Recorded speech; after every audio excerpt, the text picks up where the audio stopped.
So nice day, another dog walking video, and today we will discuss the dangers of toads for your dog. So first off, many people will ask me what's the difference between a toad and a frog. On average you could say this: a frog is a lot faster and more dependent of water, whereas toads can live more on land, so to say, and only need to go to water periodically, whereas frogs are often quite aquacious. Another thing to consider is that oftentimes the toads are bigger, and almost all, if not all, toads are poisonous, and normally not all frogs are poisonous. So on average you could say a toad is much more dangerous because of the poison, for example. There are some examples I can give you there, but first off, there are also some exceptions to the rule. You know that in the southern parts of America, for example, the indigenous people use blowguns, and they have darts in them which are poisoned by frogs. So the poisonous frogs that they have there, also sometimes use them on their bow and arrow. So there are very potently poisonous frogs. Those are more exceptions, but they can be a lot more poisonous even than toads are. That being said, for example in the Netherlands, the frogs are not poisonous, or to a very little degree, and the toads are. So what are the damages that a toad can do to your dog? Normally, if the dog leaves it alone, it will not be a big problem, but oftentimes, especially if you have dogs that are bred to hunt, like these Patadil terriers, they will like to engage. But then what? What can it do? So the toad has poisonous glands that release a poison, but they also oftentimes have spurs that can damage the inside of the mouth. And also, if they are swallowed, they can use them to resist that swallowing. Also, they can puff themselves up to make them bigger, like a little bit like a blowfish. That can also be an obstruction for the throat or the mouth of the dog to breathe. And with the poison, oftentimes also comes a lot of foam. So they are quite resistant to deal with canines. So even though they are not as fast as frogs are,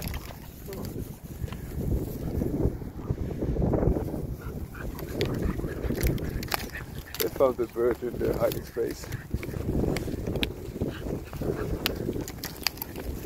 So they are not as fast, but they can manage because they are quite strong, buff and resilient. Also their coat, they have like a skin, and that's a lot harder than that of a frog, and also a lot more poisonous glands are there.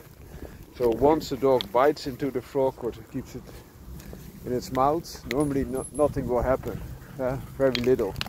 But with a toad, when the dog keeps the toad in the mouth, the toad will release all kinds of poisonous substances, also puff itself up and stays relatively relaxed, so to say, because it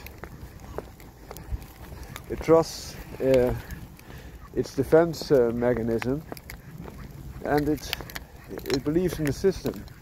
So the things that you should be aware of: if the dog swallows the toad, it can also give continuous loads of poison, also in the stomach, and can puff up in the throat, for example. But even if it's only kept in the mouth for like 5 minutes, it can already release quite a lot of toxin, which you should take care of. So oftentimes, especially strong dogs like these little guys, even though they are small, they can resist a lot, but you should take care of it that they are not going bad. So one option could be to go to the vet. Another option could be, if it's not that serious, to keep on taps and only go to the vet if it's needed, and just give it, for example, what I did. I'm not saying that this is the best course, but what I did gave it some kibble and milk. Oh, Molly. So my logic was with the milk, the toxins that are released in the mouth of this female dog that catched the toad and kept it there for like 5 minutes, could be neutralized to a degree by the milk, and also they might be able to bind to the milk proteins, but also perhaps to the kibble that I gave her. And if not, the kibble can also give her a little bit more strength, because what your dog will do, it will throw up repeatedly to deal with the toxins. And perhaps it would be even better to not interfere before the dog throws up several times. My dog threw up 1 or 2 times before I gave her the milk and the kibbles. But in my case it really worked. I'm not saying that this is the reason, my intervenence, my interfering with it. But it's something I thought that could help in this case. Please do your own homework and see if it works for you. But be aware that with toads you should take some more reservations.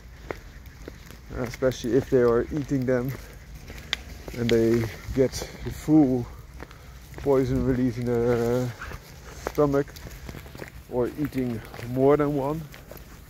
This is something to take into consideration. Wishing you a great day and happy, healthy dogs.